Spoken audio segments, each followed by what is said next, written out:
mengikuti pelajaran. Baiklah anak-anak, sebelum Ibu menyampaikan tujuan pembelajaran pada hari ini, masih semangat? Masih. Sebelum tambah semangat lagi, kita ice breaking dulu ya. Semua berdiri.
Pembelajaran pada hari ini yaitu tentang pemanfaatan kecerdasan artifisial,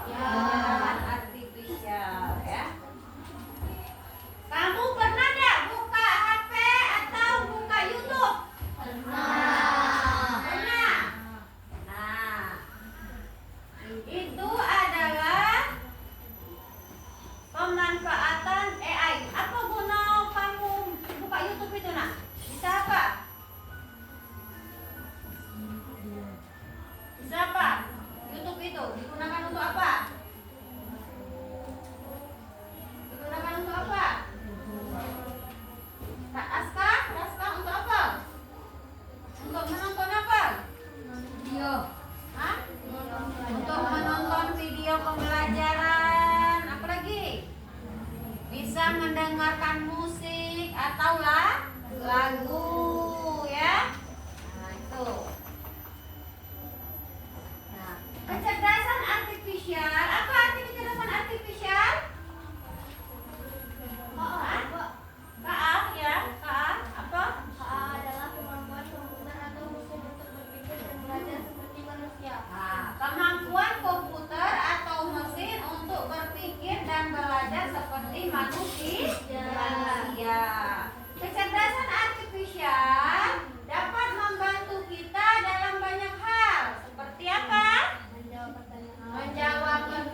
tapi juga sebagai pengembang atau menciptakan teknologi berbasis AI. Nah, itu pengembang itu artinya dia menciptakan, bukan saja sebagai pengguna, tetapi dia juga bisa menciptakan.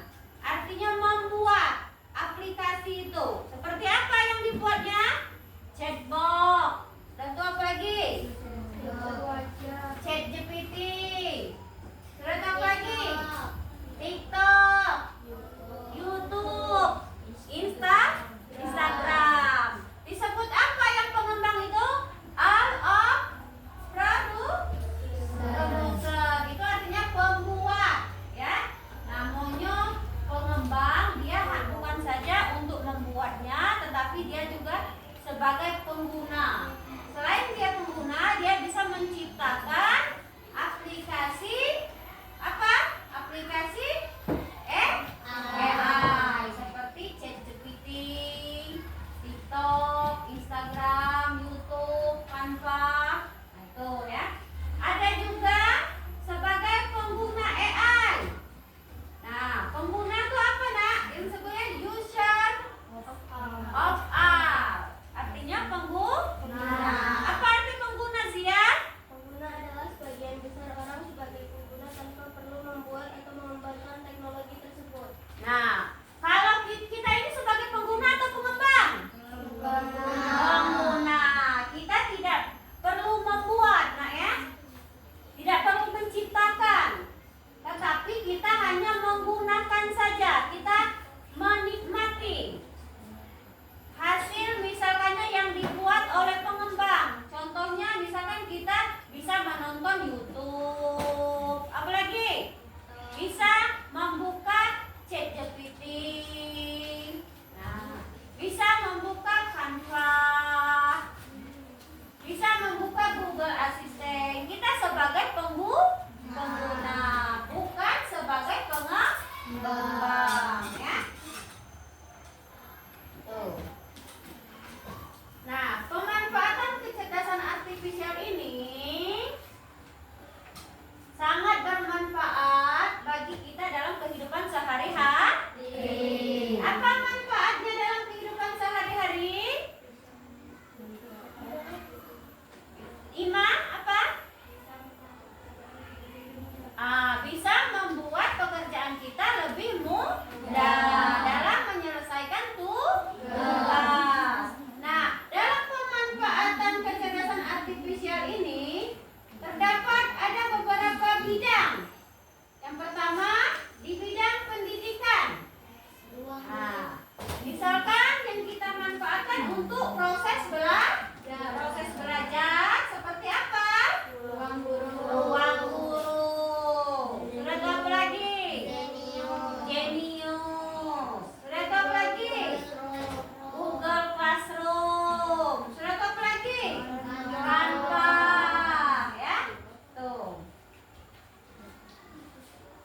Coba kalian buka di sana. Coba bukalah YouTube. Nah, buka YouTube. Nah, apa yang ingin kamu buka? Nah, apa yang kalian ini kan? Kalian tanyakan, kalian cari di YouTube itu tentang musik apa? Di situ sudah ada semua, ya. Nah, bisa ya?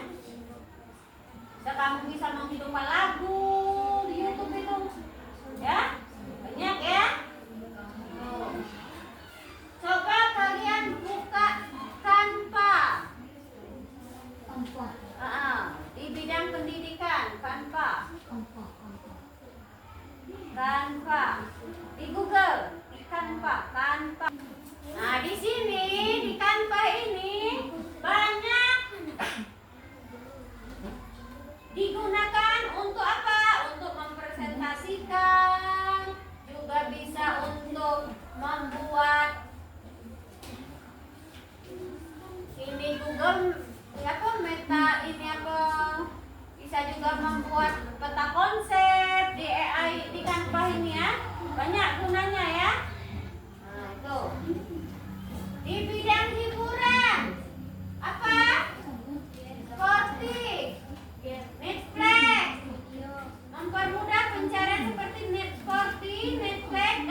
YouTube. Tadi sudah Ibu suruh buka YouTube ya. Nah, di YouTube itu kita sebagai hiburan bisa juga membuat lagu, musik ya. Tuh. Coba di bidang transportasi. Apa? Di bidang transportasi yaitu apa? Mobil otonom. Sudah apa lagi? Google Map. Google Map itu untuk apa, Nak? Untuk melacak lokasi. Di HP kita buka ada aplikasi Google Map ya. Itu untuk menentukan titik lokasi. Ada juga Waze. Apa Waze? Waze apa Waze? Ada juga kendaraan pintar yang disebut dengan apa? Mobil otonom. Di bidang kesehatan, apa di bidang kesehatan? Dokter bisa memprediksi Dokter bisa memprediksi penyakit pasien. Nah, juga bisa seperti timbangan berat badan beserta aplikasi yang dapat mendeteksi penyakit dengan mudah ya. Dokter itu bisa memprediksi penyakit dengan apa dia? Dengan menggunakan ronsen atau alat. Oh, ibu ini penyakit apa? Seperti itu kan. Nah, dia juga bisa memprediksi karena apa? Karena dia menggunakan pemanfaatan AI. Banyak gunanya nak ya AI ini. Di bidang keamanan apa? CCTV. Mempermudah apa? Tes angklak. Sudah itu apa lagi? Kloset. Yang kedua, yang itu apa lagi? CCTV ya. Circuit television. Nah, itu CCTV. Nah, di CCTV itu misalkannya biasanya dipasang CCTV itu biasanya di mana, Nak? Di mana? Di rumah. Terus apa lagi? Di mana lagi? Di luar rumah. Di luar rumah tuh biasanya di mana? Di toko, di mall ya, di rumah sakit. Dia menggunakan CCTV ya. Nah, tantangan dalam pemanfaatan AI. Apa tantangannya dalam pemanfaatan AI? Kecerdasan artifisial membutuhkan banyak data. Sudah itu, teknologi yang sulit masih terbatas untuk dijangkau. Nah, misalnya kita menggunakan di daerah pedesaan ini ya, karena kita ini kan biasanya menggunakan internet kan, yang juga belum banyak ahli KA, belum banyak. Nah, tentang kecerdasan artifisial di Indonesia. Yang keempat, ada aturan dan keamanan data. Itulah tantangan di dalam pemanfaatan kecerdasan artifisial.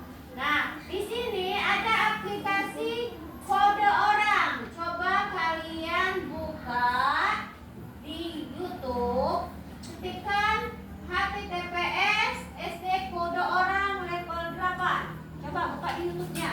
Buka di ini Google. Itu. Kode orang. Di rumah. Di ini. Nah, bukan di YouTube, di Google. TPS is kode orang. Sudah terbuka? HTTPS sales is ID sales kode orang level 8. Bisa membuktikan smartphone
Sudah selesai?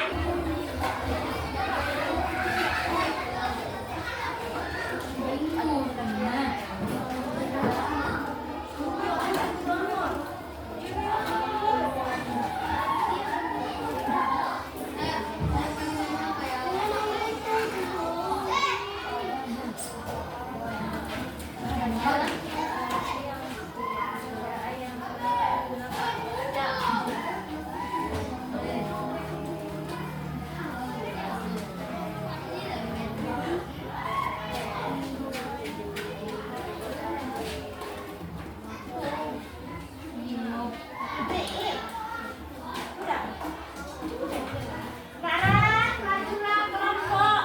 Siap. Kita cari nanti. Yuk, maju cepat.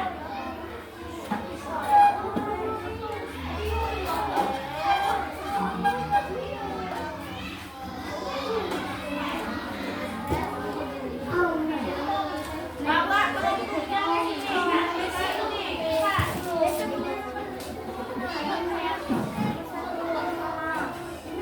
Kenalan dulu. Sini, sini. Iya, baik sama anu tuh. Ini kelompoknya bawa. Sini. Kelompoknya bawa.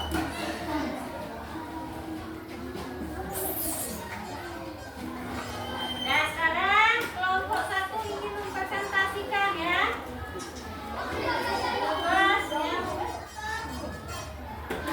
Bebas ya.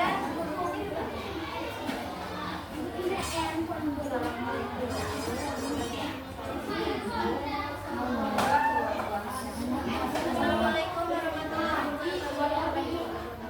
Assalamualaikum warahmatullahi wabarakatuh. Waalaikumsalam warahmatullahi wabarakatuh.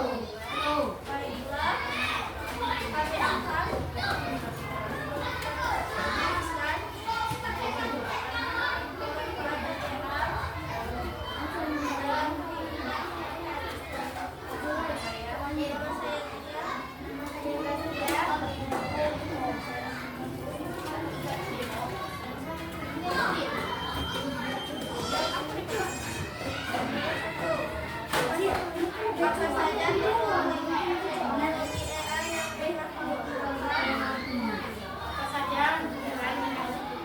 Apa saja yang kalian?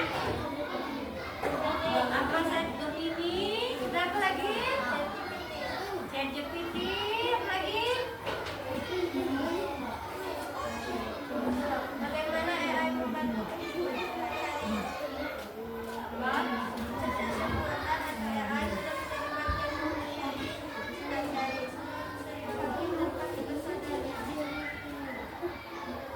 Ya? apa yang dimaksud dengan kecerdasan buatan? Kecerdasan buatan adalah cabang dari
kelompok 2 silakan maju.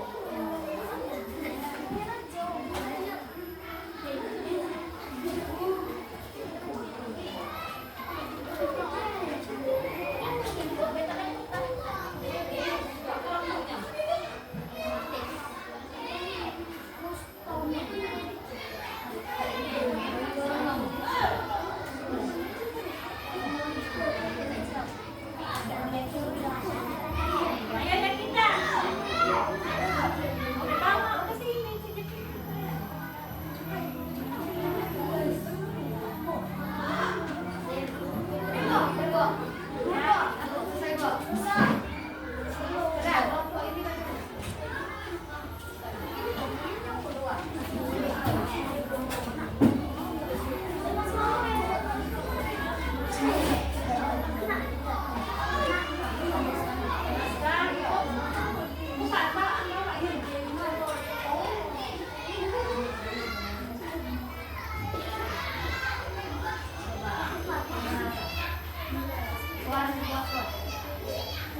Assalamualaikum warahmatullahi wabarakatuh.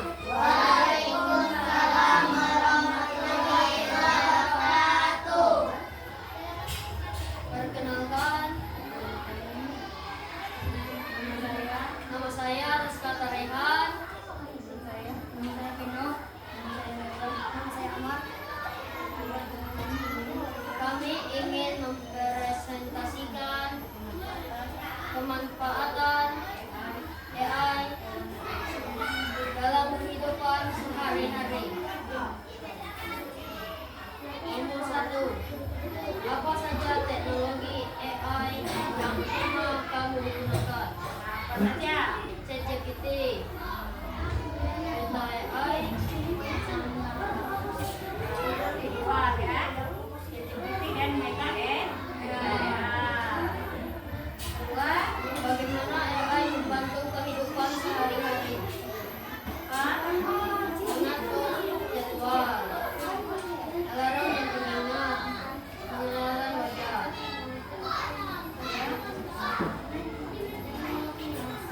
Apa yang dimaksud dengan kecerdasan buatan? Cara komputer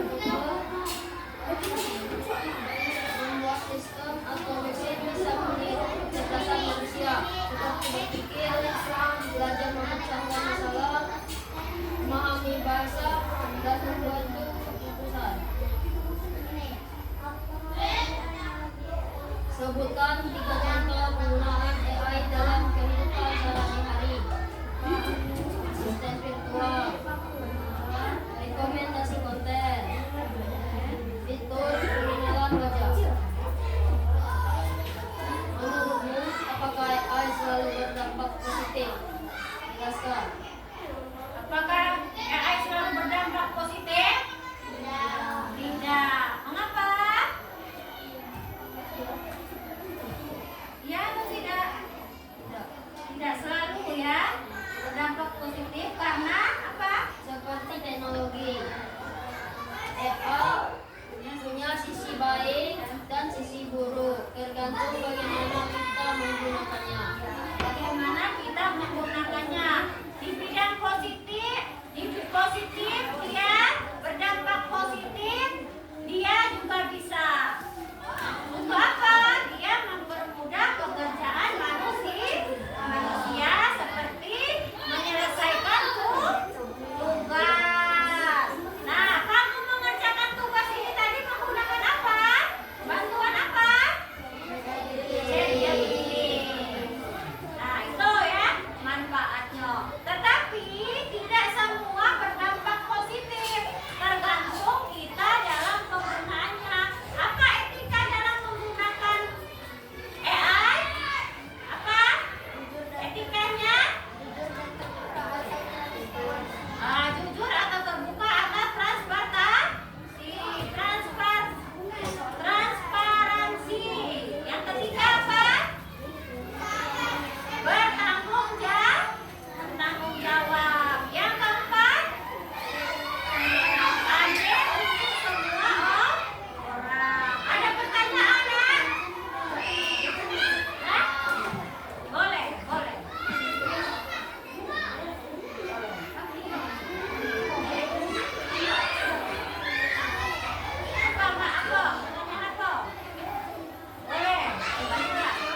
disampaikan. Apabila kurang, saya mohon maaf.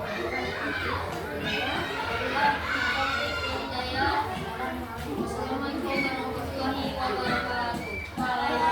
Tangan untuk kelompok 2.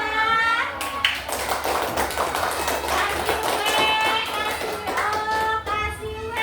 Wow, keren. Kelompok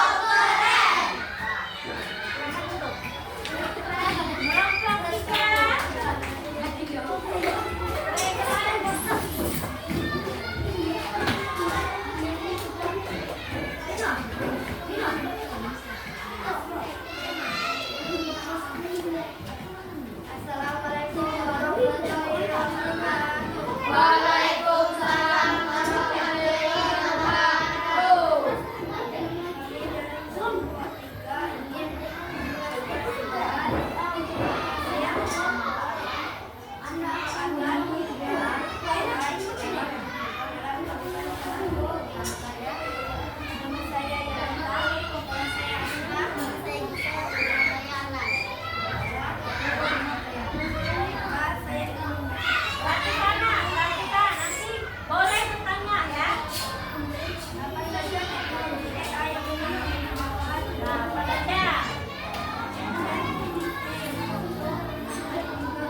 Ya, dalam AI.